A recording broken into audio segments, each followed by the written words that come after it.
sampaikan di sini karena pendidikan itu sekarang sudah membuka untuk mereka yang disabilitas, mereka diterima. Itu yang mau saya sampaikan pada saat ini, karena mereka sudah diterima di sekolah secara khusus SMP Asisi. Kami sudah merasa senang dan anak-anak kami juga merasa senang. Terus bagaimana yang harus kita terima? Seperti itu. Jangan nanti kita tampung sampai disabilitas multiganda, lalu Bapak Ibu menjadi gelabakan atau tidak tahu, tidak mengerti bagaimana mengajari mereka seperti itu, atau mengarahkan mereka di ruangan, bahkan mengajari mereka seperti itu. Nah, ini nanti mau kita pelajari bersama bagaimana kita menerima mereka atau mengasesmen untuk kita terima menjadi murid kita di tempat ini. Nah, yang pertama tadi disabilitas fisik, lalu yang kedua disabilitas intelektual. Ini biasanya ini yang slow respon ya, juga sedikit mengalami keterlambatan dalam menyampaikan pendapatnya, lalu dia tidak mampu mengikuti pelajaran biasanya ini untuk yang disabilitas intelektual. Lalu yang ketiga, disabilitas mental. Ini biasanya ini pasien yang autis, dia hiperaktif. Nah, kalau misalnya yang hiperaktif kita terima nanti, ibu-ibu tidak cukup 3 guru dalam untuk satu murid saja. Jadi kalau hiperaktif, autis seperti itu kita tidak bisa arahkan biasanya itu. Dan umumnya ini lebih baik sebenarnya di sekolah luar biasa.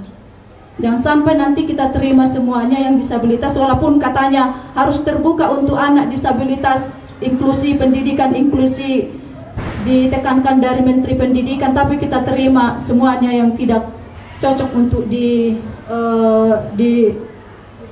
disekolahkan, ditangani di tempat kita seperti itu. Lalu disabilitas sensorik, yang disabilitas sensorik ini yang buta ya, yang buta.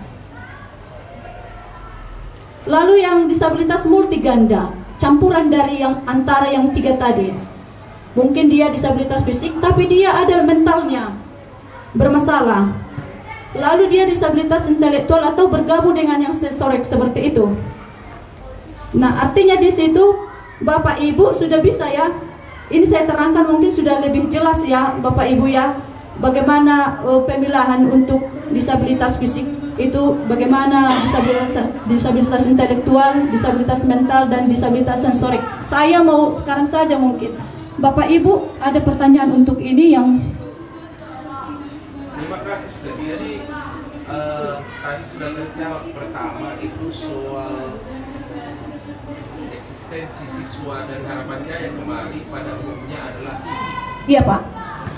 Tetapi seperti Mojaib, kebetulan itulah yang sekarang dengan si Siti agak berbeda. Siti kalau tidak salah bukan hanya fisik tapi juga pelafalan. Ini juga menurut saya kurang jelas. Saya lihat di jenis ini iya, Pak, hampir tidak ada. Nah, apakah dia si Siti dia disabilitas fisik atau juga masuk di disabilitas intelektual? Artinya dia itu menyampaikan idenya tidak jelas pelafalan, bilabialnya kalau di bahasa dia tidak jelas yang mau dikatakan begitu, lama sekali prosesnya. Nah, yang mau saya tanya itu disabilitas yang bagaimana yang dimaksud itu di samping fisik tadi, Suster? Terima kasih. Nah, saya langsung jawab ya Pak. Tentang itu kita bisa buat itu di multi. Artinya dia ada gabungan dari daksa dengan intelektual. Karena dia tadi slow respon ya. Bukankah dia Siti ya Suster? Saya juga mengajar di kelas itu. Siti itu kan Suster, kalau misalkan kita komunikasi dengan dia, kita bisa nyambung Suster. Ya, kita bisa nyambung. Tapi kurasa mungkin ada gangguan di bagian mulut ini yang membuat dia menyampaikan sesuatu jadi tidak jelas. Terlambat itu ya. Ya Suster. Jadi saya rasa dia termasuk disabilitas fisik Suster. Ya. Terima kasih Suster. Baik, ada dua apa ya Pak ya, 2 argumen untuk ini. Itu juga kalau yang tadi Mojai yang Bapak bilang, Siti juga. Siti dengan Mojai maksudnya berbeda, suster. Kalau Mojai itu jelas fisik, yang lain jelas. Jadi tadi saya katakan setelah melihat jenis ini, saya merasa bahwa selain fisik juga penyampaian idenya lama sekali dia berproses. Nah, tapi seperti yang disampaikan Pak Purba, jelas mungkin dia menangkap, tapi mau menyampaikan ide itu sepertinya ada. Iya, Begitu ya. Nah, begitu. Apa? Nah, jadi artinya bahasa apanya kan kurang paham kami ya, begitu kira-kira. Baik Pak, saya mau jelaskan ya, pasien yang dua ini berbeda memang. Kalau yang Siti itu adalah cerebral palsy, artinya dia ada masalah di bagian otak. Nah, artinya dia akan mengganggu ke bagian bicaranya juga. Lalu untuk lambat untuk menyampaikan pendapatnya juga itu akan terganggu. Nah, kalau Mojek itu memang dia bawaan lahir seperti itu, tapi nggak ada masalah di bagian otak. Itu saja yang membedakan yang dua itu. Masih ada pertanyaan yang lain? Jadi kesimpulannya suster, bahwa si Siti apakah termasuk dia masih di posisi disabilitas fisik? Fisik, iya fisik. Belum. Fisik.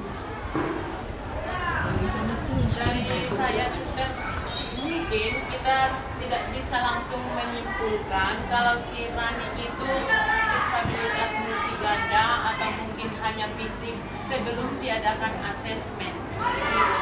Asesmennya tidak hanya dari segi IQ, tapi juga mungkin juga ujian kesehatan begitu. Sudah jelas dia sudah fisik dia disabilitas, tapi sensorik, mental itu juga harus ada. Kan ada ukuran yang bisa dibuat asesmen yang valid gitu, sehingga kita bisa menyimpulkan apakah dia disabilitas multi. Begitu suster. Ya, baik. Kalau dari asesmen kami, Siti adalah cerebral palsy, itu adalah disabilitas fisik. Dari asesmen dari kesehatan ya. Kalau Mojek juga fisik. Artinya dokter sudah periksa juga pemeriksaan asesmen dia sudah seperti itu. Nah, artinya nanti ke sekolah mungkin kalau kita bisa kerjasama, contohnya ada anak nanti yang mau mengantar ke sini orang tuanya, gimana suster ini? Kami terima di asesmen dulu seperti itu, apakah ini fisik, intelektual, atau sensorik seperti itu. Baik, bisa saya lanjutkan? Masih ada yang lain Pak? Tadi Bapak seperti bertanya, mau bertanya. Membuat pendapat tentang disabilitas intelektual tadi. Saya setuju seperti yang suster katakan bahwasanya Siti itu saya yakin juga itu masih fisik. Lalu untuk menentukan anak-anak itu apakah disabilitas fisik, intelektual dan sebagainya, kami percaya kami kurang kompetensi untuk itu. Karena kami tidak dididik untuk itu. Kami yakin pusat rehabilitasi Harapan Jaya lebih memahami dan sudah tahu siapa yang pantas, yang boleh diantar kemari. Saya yakin itu. Maka dipilah, nggak semua yang dari sana kemari semua, yang bisa untuk kami itu yang diantarkan. Itu pertama. Yang kedua, menurut pemahaman saya, jika seandainya, tapi nggak ada di sini Siti, kan nanti dengar saya takut juga sampai hati kan gitu. Jika Siti dianggap disabilitas intelektual, saya kurang setuju. Kenapa? Intelektualnya nggak Siti paling apa, paling rendah gitu. Ada murid lain yang bahkan yang katakan fisiknya normal, kita lihat lengkap, tapi kurang nilainya, kurang juga daya tangkapnya. Maka pemahaman saya yang dimaksud dengan disabilitas intelektual adalah orang yang IQ-nya kurang dari 80, atau dengan kata lain kita bahasa kasar bahasa sehari-hari kita idiot. Ya. Yang memang kita pernah lihat itu, yang rohnya seperti tidak ada begitu. Iya, Pak. Ya. Itulah menurut saya yang dimaksud disabilitas intelektual. Ya. Maka tidak ada orang yang seperti itu di SMP Asisi, karena memang penanganannya itu nggak bisa seperti kami ini gitu. Iya Pak. Harus khusus juga, maka ada namanya SMB begitu misalnya. Terima kasih. Baik Pak, kami sudah sangat senang menerima informasi dari Bapak tadi. seandainya pun ada kerjasama antara Harapan Jaya dengan SMP nanti untuk asesmen anak disabilitas, itu saya sangat senang. Tapi seandainya ada tidak melalui Harapan Jaya nanti, karena disabilitas sekarang di dunia ini semakin meningkat, nah artinya datanglah dia nanti dari kampungnya, dia sudah mendengar, orang tua ini sudah mendengar bahwa anak disabilitas diterima di sekolah, sudah ada haknya seperti itu. Nah datanglah diantarlah ke Suster Berta seperti itu, lalu guru-guru bagaimana seperti ini.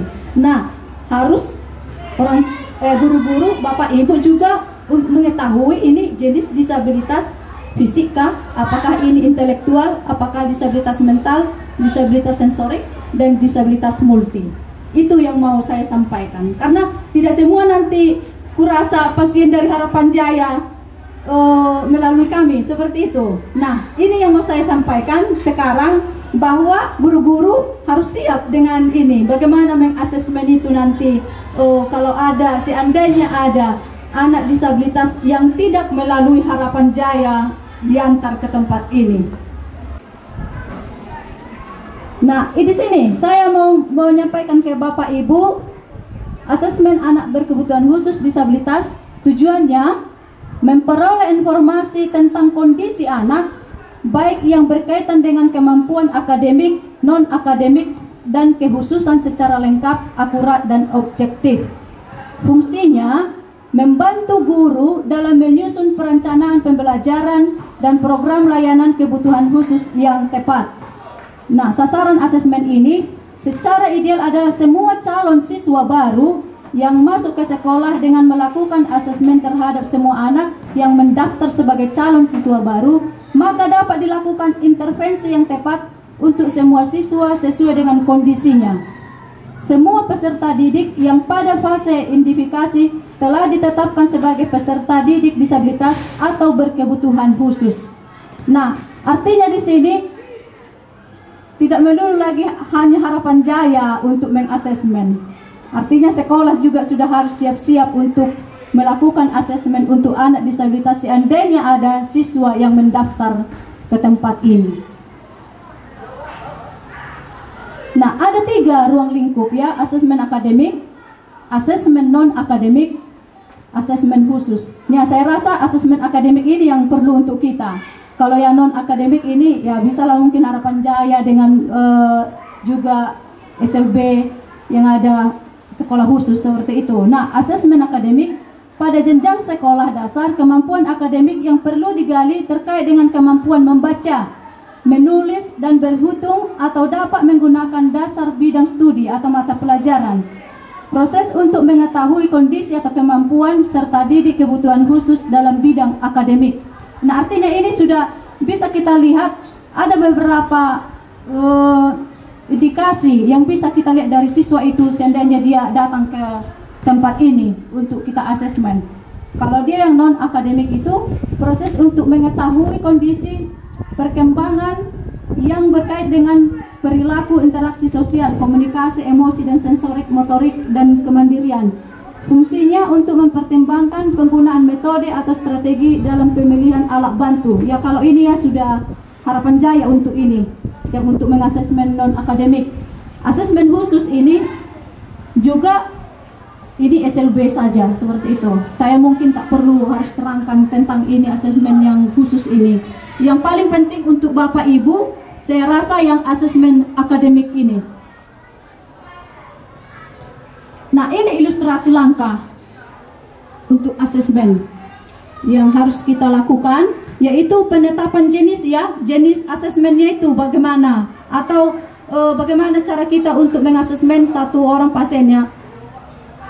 Mungkin kepala sekolah tidak mungkin ya kepala sekolah contohnya pergilah dulu satu anak SMP, satu guru-guru ke Harapan Jaya untuk belajar asesmen seperti itu supaya nanti kau datang ke sekolah SMP Asisi sudah ada yang bisa mengasesmen seperti itu. Nah, tapi nggak menutup kemungkinan juga mungkin 5 tahun, 10 tahun lagi akan ada nanti spesialis guru yang mampu bisa mengasesmen siswa yang berkebutuhan khusus yang bisa diterima di tempat ini.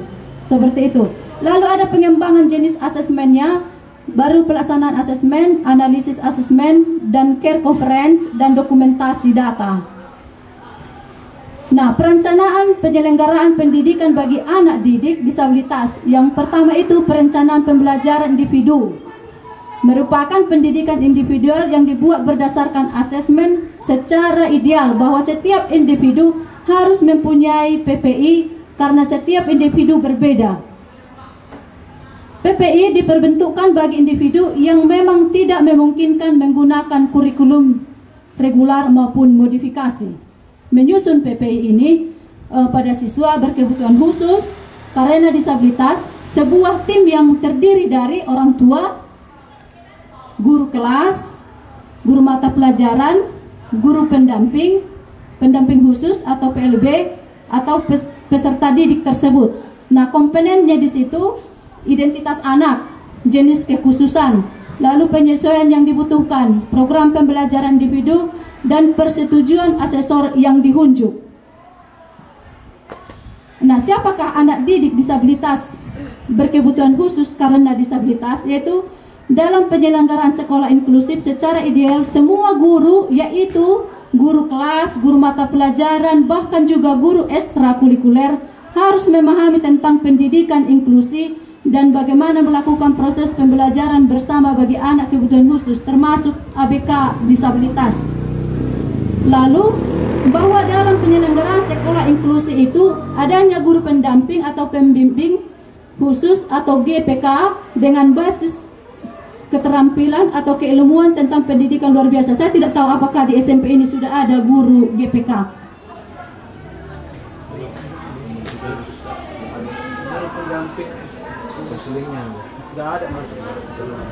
Nah, itu nanti ya mungkin bisa kita buat itu satu program kerjasama antara Harapan Jaya dengan SMP untuk meminta itu mungkin ke Dinas Pendidikan. Kita buat seperti itu, mungkin boleh juga supaya diadakan ada satu guru pendamping khusus untuk di SMP ini nantinya. Bagaimana caranya itu ya kita serahkan mungkin ke mereka. Mungkin Dinas Pendidikan mempunyai ada guru-guru yang sudah dipersiapkan untuk berkebutuhan khusus. Nah, itu yang mau kita rencanakan kalau bisa nanti ya.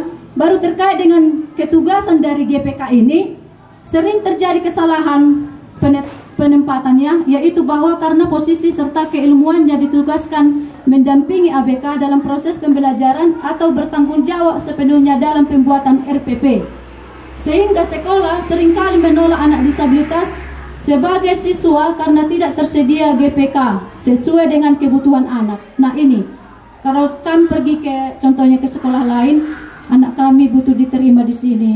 Enggak ada suster di sini, guru pendamping khusus. Jadi kami enggak siap untuk menerima itu. Seperti itu. Nah, artinya kita harus sama-sama memikirkan bagaimana nanti supaya ada di sini satu guru khusus pendamping anak disabilitas. Tidak ada menjadi satu ruangan khusus lagi untuk dia kan. Kita buat supaya dia bisa belajar seperti itu. Artinya dia digabung bersama dan mendapatkan pendidikan yang sama antara Moja dengan anak-anak yang lain seperti itu. Nah, kekerasan fisik yang dilakukan oleh anggota lingkungan sekolah karena tidak memahami tentang penyelenggaraan sekolah inklusif ini ada beberapa. Karena sekolah itu tidak siap, lalu ada satu kekerasan yang dibuat untuk anak disabilitas. Seperti itu, karena mereka nggak mengerti, menjadi contohnya dimarah-marahi anak ini, kamu nggak mengerti, disenggak-senggak seperti itu. Nah, itu karena sebenarnya tidak siap ya untuk sekolah itu sendiri menerima anak yang disabilitas itu dengan kondisinya, contohnya dia di kursi roda. Kan harus sabar sebenarnya ya, menjadi guru anak disabilitas itu menjadi guru yang sabar lah, seperti itu. Dan juga mempunyai ilmu kekhususan ya, saya rasa seperti itu. Nah, mencegah adanya penolakan dari guru dan orang tua siswa terhadap keberadaan dan keterlibatan siswa didik dengan disabilitas sebagai peserta didik pada kelas yang bersangkutan, kegiatan atau bahkan keseluruhan proses pendidikan. Pelaksanaan proses belajar mengajar itu ada prinsip akomodasi pembelajaran, diantaranya memberi peluang untuk berpotensi pada bidangnya, mengembangkan kecerdasan majemuk, mempertimbangkan multisensori, multimedia, dan multisumber.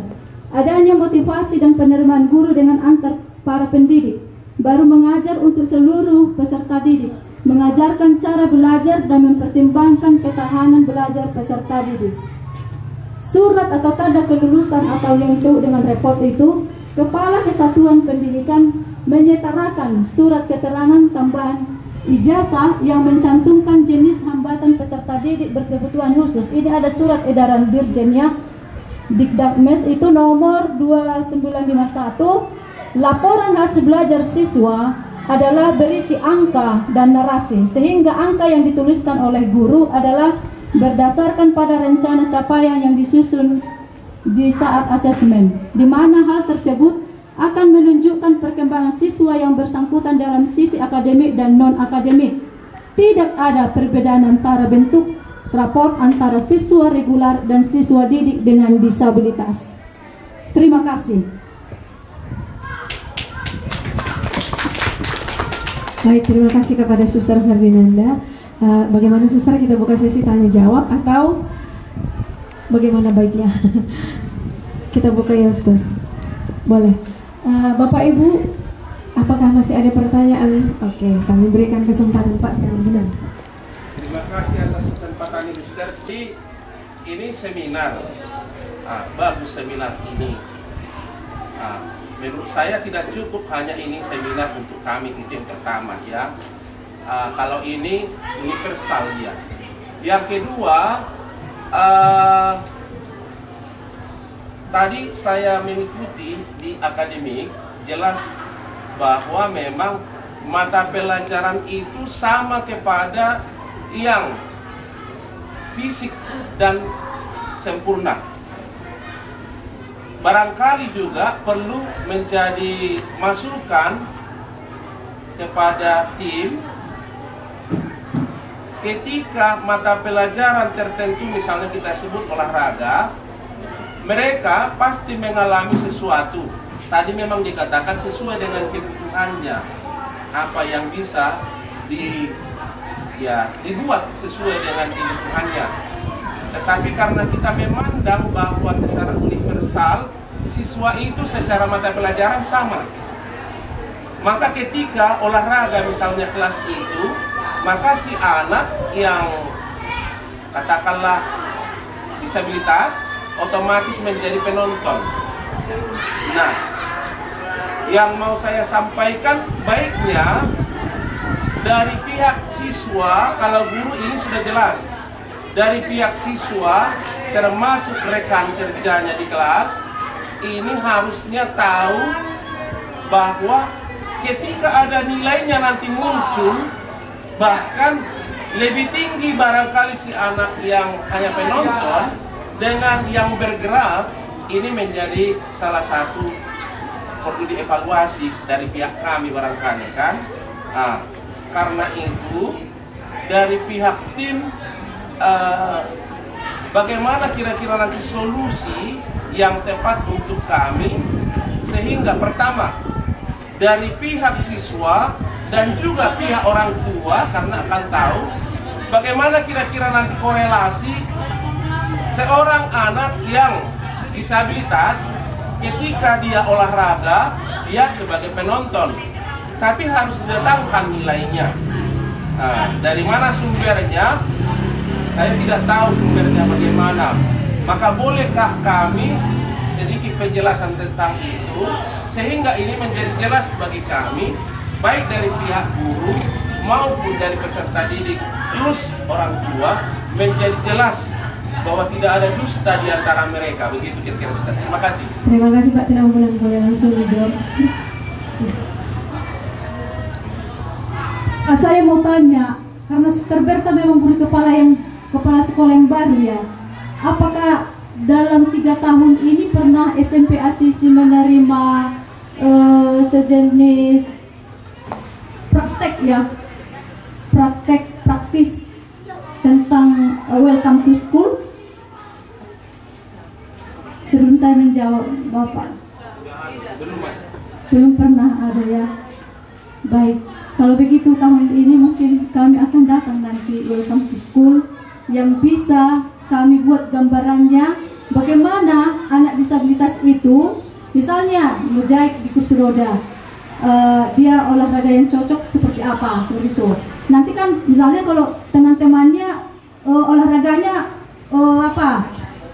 bulu tangkis, mungkin olahraga jenis yang lain mungkin yang kita berikan ke mozaik Pak, yang bisa memberi nilai untuk dia. Lalu misalnya Siti, olahraga yang apa cocok untuk dia supaya dia bisa dapat nilai seperti itu. Nah, di Welcome to School itu telah kami praktekkan itu. Nah, ini menjadi tugas kami Pak nanti ke sekolah lagi, supaya kita kerjasama bagaimana sekolah membuat anak-anak itu supaya tetap aktif olahraga dengan teman-temannya seperti itu Pak. Ya, jadi sudah semakin jelas dari mata lewat sekolah ini nanti kepala sekolah akan merekomendasikan, tapi dari kami sebagai pendidik, karena itu barangkali beda nanti seandainya kan di luar Harapan Jaya akan datang ke sini yang notabene suster, karena ini menunjang fasilitas. Kalau kita berbicara misalnya mozaik, olahraga apa yang cocok, tentu dari pihak sekolah sangat terbatas. Ya, kalau untuk mozaik mungkin nanti rencana lebih panjangnya lagi, kalau bisa suster arahkan nanti ke Komite Olahraga Indonesia untuk Paralimpik. Iya, PON ya, seperti itu contohnya. Untuk Paralimpik, ada Paralimpik untuk yang disabilitas. Mungkin untuk kekuatan si mozaik saya rasa lebih dari orang lain. Mungkin untuk buat basket juga, karena mungkin kata suster tadi modifikasi ya, ada main basket, mungkin sering ini main basket, cuma mungkin nggak nyampe ke atas, dan bolanya dimodifikasi untuk Paralimpik Games-nya. Yang saya sampaikan, Ustaz, mungkin ada jenjangnya, kalau memang ada hubungan Harapan Jaya ke ONI Simalungun, ke provinsi, ke pusat, mungkin si mozaik nanti bisa lebih giat, kalau yang saya lihat. Iya Pak, terima kasih Pak. Sekarang anak kita satu yang atas nama Novita, juga dia peserta nanti, karena Medan itu sebagai tuan rumah untuk PON. Ya itu dari SMA kita juga ya itu ya. Dari dulu dari sini lalu ke sana. Nah, kita bangga nanti dia sudah mendapat 3 medali ya. Jadi artinya dia akan nanti ikut sebagai peserta untuk PON itu, karena Medan itu tuan rumah. Nah tadi usul Bapak seperti mozaik sudah melihat itu di sini bahwa dia mampu. Nah itu informasi yang penting sekali untuk kami. Tahun depan mungkin dia kami kirim ke Medan, karena sudah ada link kita Pak di Medan untuk memfasilitasi olahraga itu seperti itu untuk mereka supaya lebih maju lagi. Baik, ada suster mau tentang ini? Ini yang mau saya tanya suster. Kepala Satuan Pendidikan menyertakan surat keterangan tambahan ijazah yang mencantumkan jenis hambatan peserta didik. Nah, saya mau bertanya kepada Bapak Ibu Guru Wali Kelas, apakah memang selama ini ada dicantumkan seperti itu? Belum ada ya. Ini surat edaran Dirjen Dikdasmen ini tahun 2017 ya. Ini setiap tahun. Artinya nanti di rapotnya itu kan jadi kelihatan contohnya itu bahwa itu kan disabilitas seperti itu. Nah kalau misalnya belum ada, ya Bapak Ibu boleh mencantumkan itu. Analisis kan sekarang mencantumkan jenis hambatan. Iya. Kalau dia nggak begitu kehambat, berarti nggak disertakan, begitu Pak maksudnya itu, atau semua yang berkebutuhan khusus itu memang harus kita sertakan suratnya, itunya maksud kalimat itu atau bagaimana? Suratnya, iya. Bahwa menyatakan anak ini contohnya hambatannya ini. Karena seperti mozaik contohnya dulu ya. Hambatannya dia itu kan banyak itu karena dia pakai kursi roda ya. Nah artinya kalau ada surat atau sejenis keterangan ya, surat keterangan menyatakan bahwa mozaik itu hambatannya ini ya, itu yang dimaksud. Iya, saya mengerti itu. Kalau andai kan lah contohnya mozaik mengirim surat lamaran, hanya rapor yang normal seperti orang normal gitu kan, nggak tanpa ada disabilitas. Tetapi setelah ada ini yang narasi ini, rapor tambahan ini, jenis hambatannya, jadi yang penerima langsung mengetahui begitu. Itu yang saya mengerti. Tapi sebelumnya saya tanya Bapak Ibu Guru tadi belum ada. Belum ada. Ini edaran 2017. Jadi memang disabilitas ini semakin mendapat perhatian memang akhir-akhir ini di masa Pak Nadiem lah itu sebagai menteri. Tapi ini jelas 2017.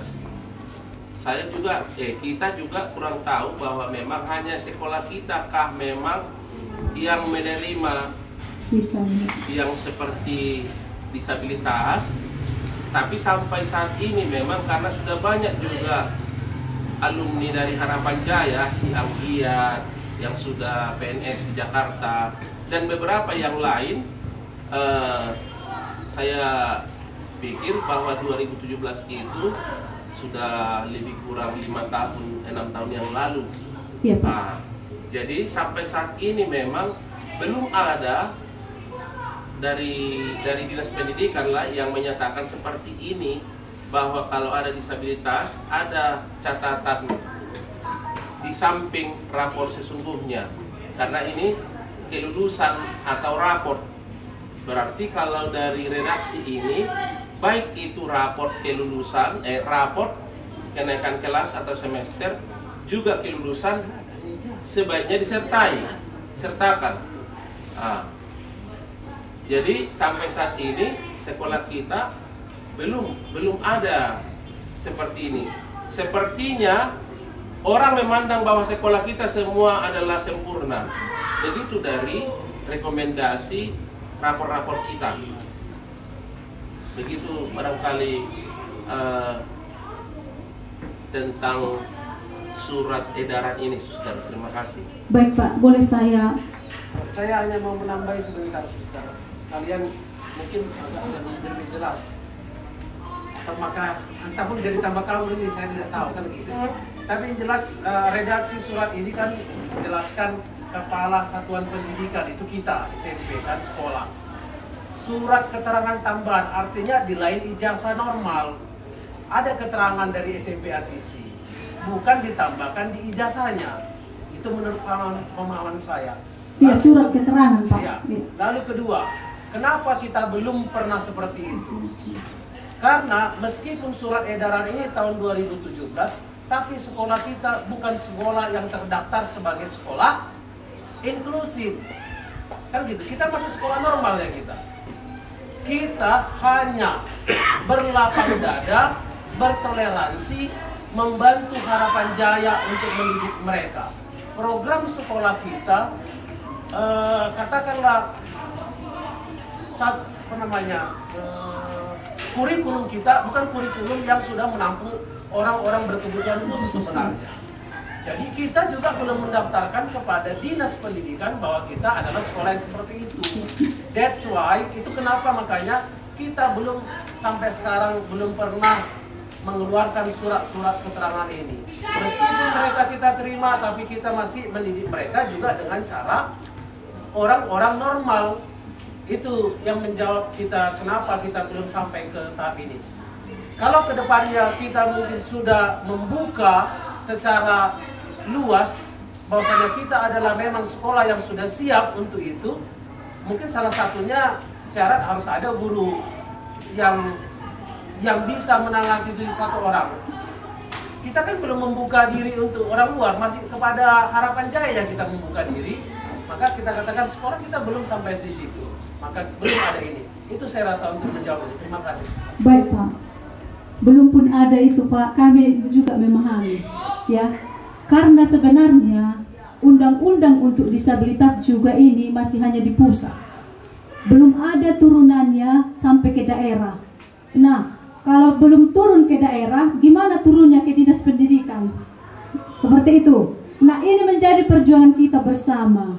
Nah, kalaupun kami datang ke sini untuk memberikan seminar ini atau pendapat-pendapat yang seperti ini, kami mau seperti kayaknya apa, Pak, siap-siap gitu. Kita sudah harus wanti-wanti bahwa akan ada nanti seperti ini, seperti itu. Nah, saya memaklumi itu, Pak, karena memang undang-undang disabilitas Perda itu belum terbit. Nah, hari Minggu Harapan Jaya dengan disabilitas seluruh kota dengan kabupaten akan menyuarakan semacam kampanye kampanye HDI Hari Disabilitas Internasional nanti di depan wali kota ya.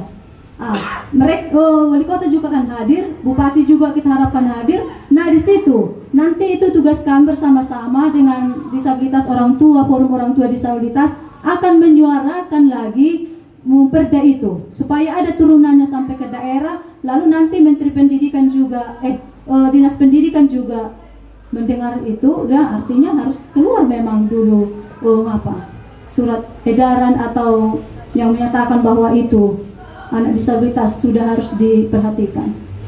Tidak apa-apa Pak, tadi Bapak sampaikan itu, kami memaklumi itu. Hanya kita di sini sudah berapa langkah ini maju, kita menerima saja juga anak disabilitas sudah maju, kita banyak langkahnya. Sekolah yang lain hanya dilihat dari jauh, anak itu sudah ini ketakutan, udah tutup pintu. Kalau di swasta ini kami misalnya di Budi Mulia kemarin kami antar satu anak ya SD namanya Ando. Itu pun walaupun di situ suster sebagai kepala sekolah masih merasa kami nggak bisa. Gimana nanti mejanya itu? Gimana nanti kamar mandinya itu? Gimana nanti cara belajarnya itu? Seperti itu juga. Jadi ini udah maju Pak di tempat ini. Karena Bapak Ibu menerima juga kami di Harapan Jaya itu datang ke sini, diterima kami itu kan udah sangat luar biasa. Nah saya lanjutkan, mungkin dulu ada 2 pertanyaan saya untuk Bapak Ibu. Yang Bapak apa nama Bapak? Bapak Purba, saya nggak hafal semua Pak, maaf tadi nama-nama saya menghafal semua. Satu kelompok. Yang kelompok pertama, apakah yang menjadi persoalan utama bagi Bapak Ibu dalam pendidikan bagi penyandang disabilitas di SMP Asisi ini? Apakah ada data yang dapat membuktikan permasalahan yang Anda sampaikan nanti? Jelas ya? Atau nggak usah ditulisin. Boleh dijawab atau diskusi aja dulu 5 menit. Diskusi dulu 5 menit. Yang kedua, jika Bapak Ibu hendak memantau perkembangan pemenuhan hak atas pendidikan bagi penyandang disabilitas, apa yang dapat Bapak Ibu pertimbangkan sebagai informasi utama yang perlu dilihat secara berkala? Bagaimana informasi tersebut diperoleh? Kelompok 1 akan menjawab pertanyaan, apakah yang menjadi persoalan utama bagi Bapak Ibu dalam pendidikan bagi penyandang disabilitas di SMP Asisi ini? Apakah ada data yang dapat membuktikan permasalahan yang Anda sampaikan? Baik, ada 2 pertanyaan ya Suster. Nah, persoalan yang kami dapatkan, kami sepakat itu atas nama Siti saja, di mana kami kurang bisa memahami setiap kata yang diucapkannya dan juga setiap tulisan yang dibuatnya. Jadi itu saja persoalannya. Namun bagi mozaik saya rasa tidak ada, karena hanya 2 aja anak kita Suster. Data yang mendukung itu dilihat dari tugas-tugas, PR dan ujiannya. Lalu persoalan yang kedua kami dapati yaitu kurangnya hubungan antara pihak Harapan Jaya sebagai wali anak-anak kami dengan pihak sekolah, khususnya kepada wali kelas, di mana kami rasa setiap wali kelas kami berhaklah tahu dari orang tua, atau wali, bagaimana anak-anak kami di rumah ataupun di panti asuhan ataupun di rehabilitas. Contohnya itu saya sendiri 3 tahun memiliki anak di kelas atas nama Sanggup Panjaitan Suster, di mana Sanggup ini memang dari lahir ya Suster ya, dan berulang kali sudah melakukan operasi besarnya itu di Harapan Jaya, meskipun ada orang tuanya di Pekanbaru. 3 tahun saya mendidik anak saya ini, saya tidak mendapati persoalan yang begitu besar untuk di sekolah. Bagaimana sikapnya, dia mampu berelasi dengan baik sesama teman laki-laki maupun dengan perempuan, dia tidak ada masalah. Namun kecil sekali hati saya sebagai wali kelas ketika di detik-detik terakhirnya sebagai siswa kelas 9, saya mendapati cerita atau cerita, bukan hanya sekedar cerita, karena saya dapat ini dari 1-2 orang, bahkan dari ketua yayasan langsung pada saat itu Suster Frederika. Nah, yang saya kecewakan, memang selama 3 tahun dia tidak menimbulkan masalah. Hanya saja kalau sesuatu terjadi yang besar di sekolah kan pasti saya lewatkan si Sanggup ini, karena saya tidak menyangka seperti itu dan tidak ada pemberitahuan dari Harapan Jaya. Jadi sekedar usulan saja, baiklah kita menjalin relasi. Bagaimana orang tua biasanya, seringnya suster orang tua saya menelpon kayak ini anak saya malas sekali bangun begini nasihatin ibu. Jadi mungkin tahun ini tidak ada anak saya seperti itu, tapi kalaupun tahun depan atau tahun-tahun selanjutnya kami mendapatkan anak-anak seperti itu, ya mungkin ada bermasalah maupun tidak bermasalah, saya pikir bisa ya diceritakan si Siti ini atau ditanya bagaimana perkembangannya kepada Bapak Wali kelas, kesulitannya dia, akan saya sangat senang kami, misalnya entah suster siapapun yang menelpon kami. Itu saja suster, terima kasih. Baik, langsung ada yang mau ditanggapi Ustaz? Atau langsung kelompok 2? Ya, ini kelompok 2 ibu-ibu. Atau saya langsung yang menjawab? Ayo, mari Bu. Baik, kami dari kelompok 2 akan mencoba menjawab pertanyaan.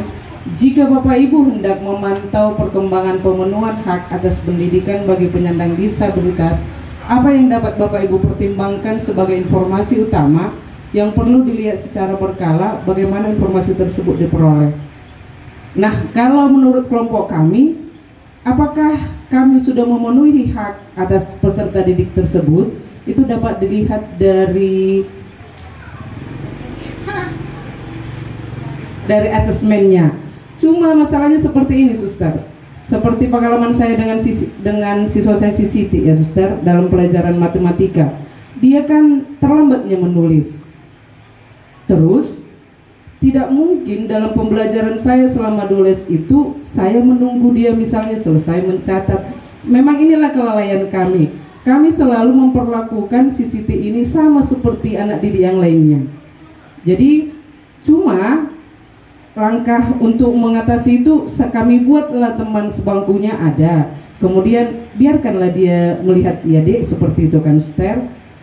Maka itu kelemahannya yang kami lihat. Jadi kalau kami merasa kami belum memenuhi pemenuhan hak atas pendidikan, seperti tadi olahraga juga seperti itu. Si Siti juga selama dia belajar olahraga, dia hanya sebagai penonton.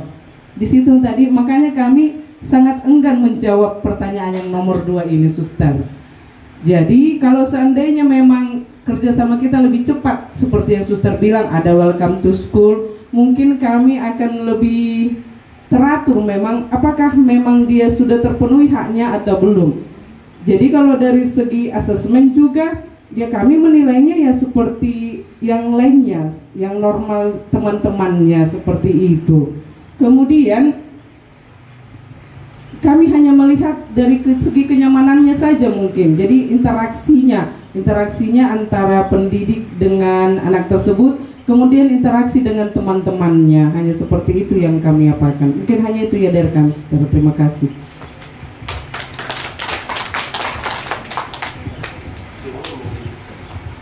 Apa Pak? Semua menyedihkan. Jadi menangis lalu kita. Kita berjuang Pak, berjuang Bapak Ibu pendidik itu berjuang. Sama-sama kita berjuang untuk mereka yang membutuhkan disabilitas seperti itu.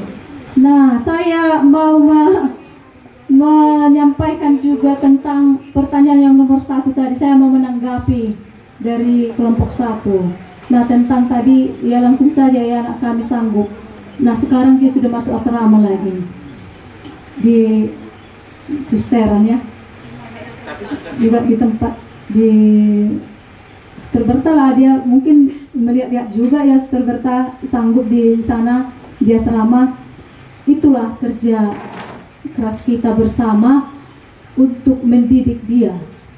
Memang sanggup sejak kecil itu di Harapan Jaya. Saya mengingat dia waktu diantar oleh orang tuanya yang ya betul-betul ya memprihatinkan sekali. Nah, artinya juga di Harapan Jaya dia menerima pendidikan itu.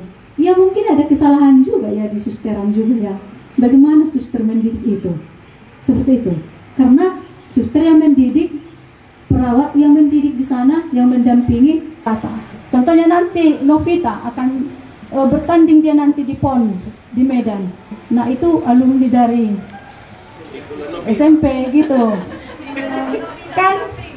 Jadi kita senang Ibu. Nah untuk Mojai nanti kita akan latih lagi dia ke Medan, digali kemampuan-kemampuannya yang bisa kita buat menjadi superstar. Kenapa tidak?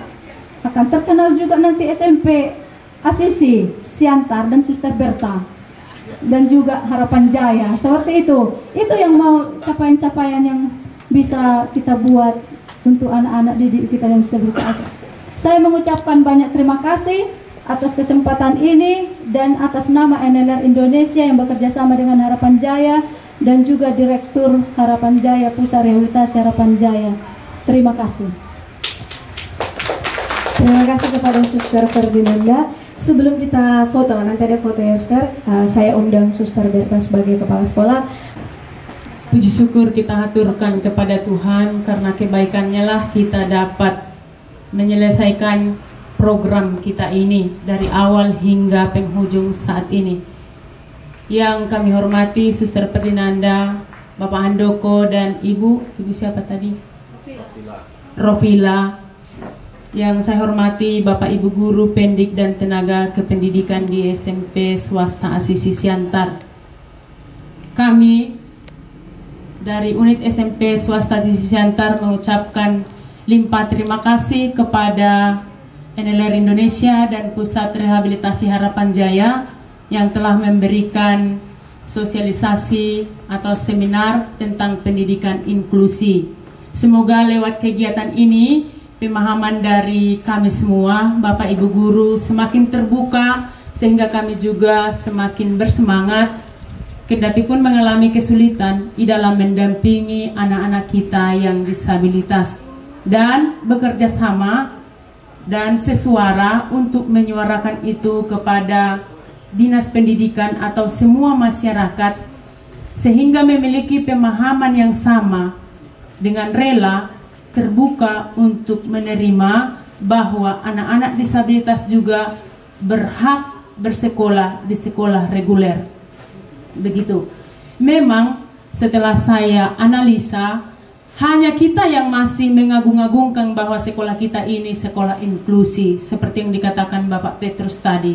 Kenyataannya bahwa sekolah kita belum terdaftar menjadi sekolah inklusi. Kalau kita mendaftarkan sekolah kita ini menjadi sekolah inklusi, berarti kita juga harus siap dengan konsekuensi. Kurikulumnya harus disederhanakan, tidak cukup satu kurikulum. Ya. Jadi akan ada banyak tambahan-tambahan pekerjaan yang dituntut kalau andaikan sekolah kita ini menjadi sekolah inklusi. Dan semua fasilitas harus kita lengkapi.